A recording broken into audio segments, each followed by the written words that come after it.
In general, the people are a little bit closed off at first. I think that has a little bit of an effect of being part of the Soviet Union. Most of them have a very small circle of friends, but as soon as you are part of that small circle of friends, they are very warm and welcoming and open, and they are a very, very calm, very nice, good people. So at first it's strange for them to have a stranger just come up to them and say, "Hi, how are you?" I remember an article published in a newspaper when I was there once. It had a picture of the sister missionaries, and it said, "Young people going around asking, 'How are you?'" And so they thought it was strange. It's not something that they're used to, but if they open up to you, then they are very, very warm and welcoming and very friendly. As far as respect and being offended, there's not a lot. They have a couple of things that missionaries do often, like shaking hands. One superstition they have is that if you shake hands through a doorway, it means that you're getting in an argument or that you've had an argument.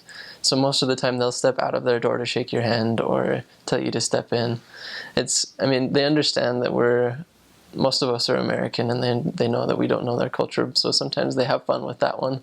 And they say, we just shook hands through the door, so that means we're going to get in an argument. But they joke about it, and they're very understanding about cultural differences, but that's a fun thing. That's probably the thing that stood out to me the most, because we are shaking people's hands all the time as missionaries, and so that's something that stood out the most. And most of the time they're just really, really appreciative that we try and learn their language. Singing is very big to them. They like their traditional clothing as well. There's a lot of hand-knit things that they do. So knitting, sewing, keeping warm, and the traditional clothes are really good. A lot of the older people speak Russian because it was part of the Soviet Union, and I think that still has a little bit of an effect on the people. Just having all the Christianity forced on them. So before Russia was there, it was Germany, and Germany kind of forced Christianity, and then Russia came in and took over, and they banned religion in any form unless you were doing Russian Orthodox. And so often people are a little bit closed off to religion because of that, because of the past. But if you understand the past, if you understand what's happened to them and are sympathetic with them, then they are receptive and they're open. Generally, like culture and stuff, they're fairly worldly.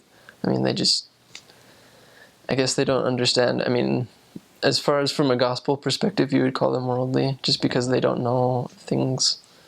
But when you do teach them, when they learn them, they're open to it and receptive. The biggest one is the Lalupidu every 4 years. Another big holiday for them is called Jaanipäev. It's John's Day. It's the longest day of the year, and since Estonia is so far up there, the sun goes down for maybe 30 minutes or so, and the sun, it's up until midnight. And so on the longest day of the year, they have a festival where one of the traditions is to jump over a fire. So that's kind of exciting.